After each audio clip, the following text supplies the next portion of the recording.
Alam nyo ba mga coin collector na itong maliit na ito ay isa sa pinakamahal na barya dito at pinaka-rare. Ayan po, kung makikita nyo po yan, napakaliit lang po yan.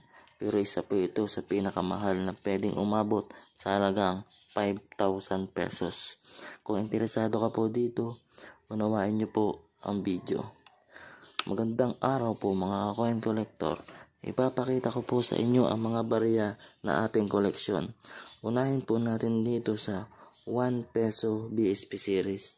Kung makikita nyo po ito po ay pinaka-rare at ang hinahanap ko po dito ay ang year 2005 mga coin collector. Ito po ay year 2005 na nabili natin sa halagang 2,000 pesos.